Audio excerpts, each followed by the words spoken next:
Hello everyone. We are back with the another video, and in this video we will discuss about protein sorting and targeting.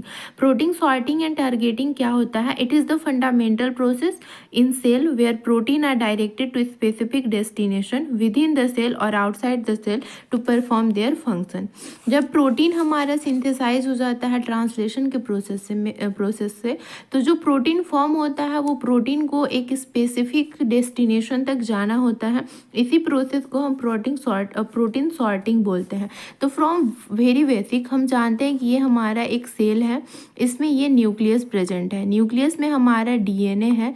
ये DNA से translation के process में हमारा जो protein बनता है, ये प्रोटीन का फिर हमको ट्रांसलोकेशन करना है। आइदर किसी भी सेल में हम कर सकते हैं, कोई भी सेल में, ऑर्गेनिल में, न्यूक्लियस में, कहीं पे भी प्रोटीन के को टारगेट करते हैं।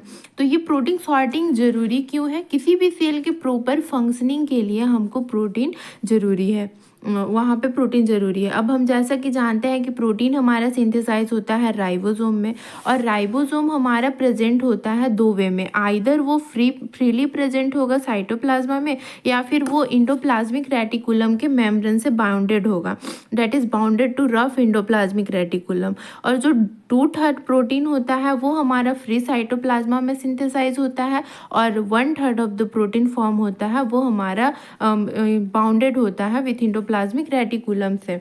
यहाँ पे दो तरीके से हम प्रोटीन का ट्रांसलोकेशन या सॉर्टिंग करते हैं। पहला होता है हमारा को ट्रांसलेशन ट्रांसलोकेशन, और दूसरा होता है हमारा पोस्ट ट्रांसलेशन ट्रांसलोकेशन। जब हमारा राइबोसोम जब हमारी प्रोटीन बना देता है तब हम उसको दो वे में ट्रांसपोर्ट करते हैं या उसका सॉर्टिंग करते हैं। पहला वे होता है हमारा को ट्रांसलेशन ट्रांसलोकेशन। इसमें क्या होता है कि हमारा प्रोटीन का सिंथेसिस के साथ उसका ट्रांसलोकेशन दोनों साथ साथ चलता है। और दूसरा वे होता है पोस्ट ट्रांसलेशन ट्रांसलोकेशन। इसमें क्या होता है कि हमारा ट्रांसलेशन पूरी तरीके से कंप्लीट हो जाता है, तब हम प्रोटीन का सॉर्टिंग करते हैं और फिर वो पार्टिकुलर डेस्टिनेशन पे जाता है। ये को ट्रांसलेशन ट्रांसलोकेशन जो होता है वो हमारा इंडोप्लाज्मिक रेटिकुलम के मेम्ब्रेन पे होता है, और ये यहाँ पे हमारा राइबोसोम भी ट्रांसपोर्ट होता है। ये हमारा राइबोसोम का लार्जर सब यूनिट है और ये स्मॉलर सब यूनिट है।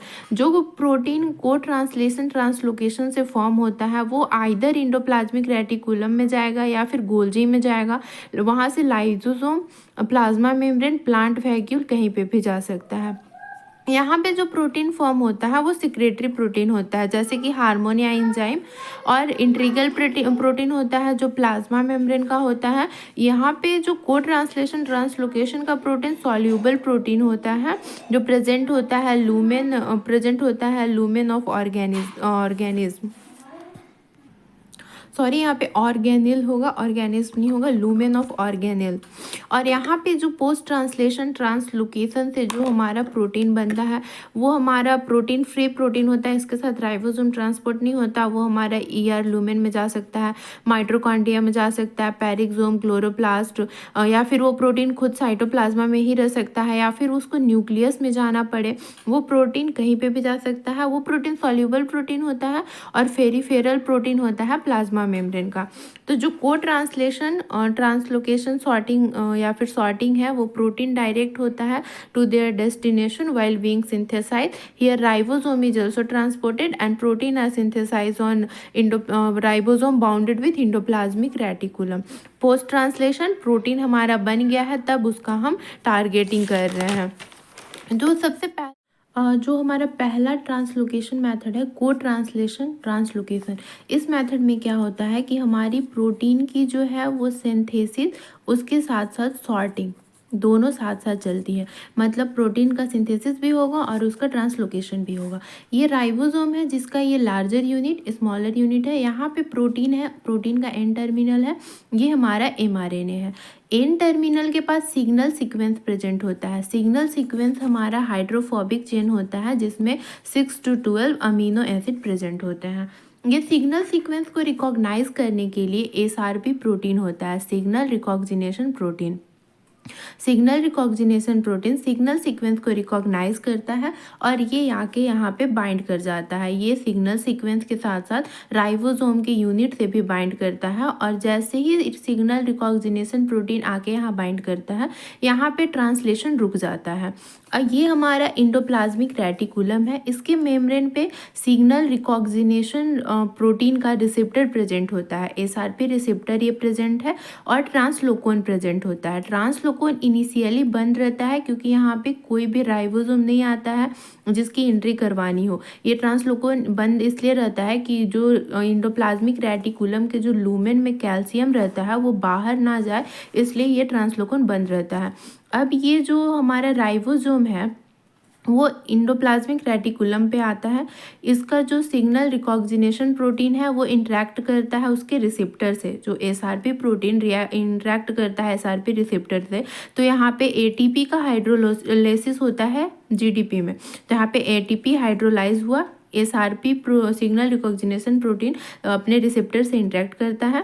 ये राइबोसोम इंटरेक्ट करता है ये ट्रांसलोकोन से, तो ये ट्रांसलोकोन चैनल खुल जाता है। ये ट्रांसलोकोन चैनल खुल जाता है तो ये नेसेंट प्रोटीन ये इंडोप्लाज्मिक रेटिकुलम में इंटर करता है। इंडोप्लाज्मिक रेटिकुलम का ये जो लूमेन है या साइटोप्लाज्मा है, इसमें सिग्नल पेप्टाइडेज एंजाइम प्रेजेंट होता है। सिग्नल पेप्टाइडेज एंजाइम क्या करता है कि यहाँ पे जो एन टर्मिनल पे सिग्नल सीक्वेंस प्रेजेंट होता है उस सिग्नल सीक्वेंस को कट कर देता है।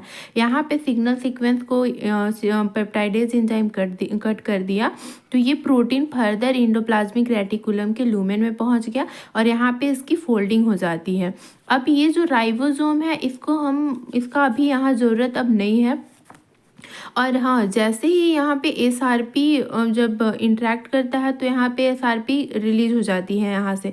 जब एसआरपी अपने रिसेप्टर से इंटरेक्ट करती है ना, तो ये जब इन ट्रांसलोकोन चैनल ओपन होता है और ये अंदर आती है इंडोप्लाज्मिक रेटिकुलम के लूमेन में, तो यहाँ से एसआरपी रिलीज हो जाती है।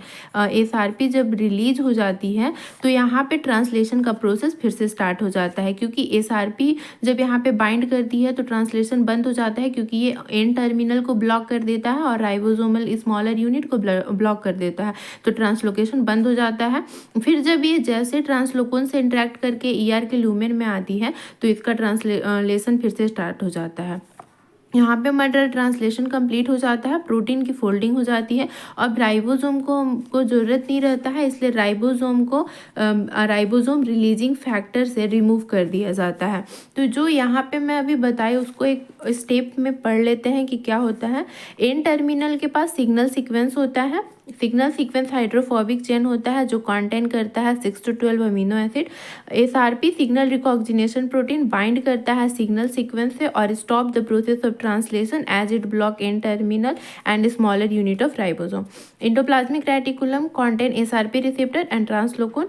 SRP receptor signal recognition protein, ribosome and protein move toward endoplasmic reticulum. Now SRP interact करता है एसआरपी रिसेप्टर से और बाइंड करता है with SRP receptor by GTP hydrolysis. Ribosome interact करता है ट्रांसलोकोन से with N terminal, translocon open and protein enter करता है ईआर लूमेन में। Now SRP is removed and process of translation and sorting work together again. Cytoplasma have signal peptidase enzyme. It cut the signal sequence and the protein enter the lumen of endoplasmic reticulum and folding occur. The ribosome is no more needed, so it is removed by RRF, ribosome releasing factor.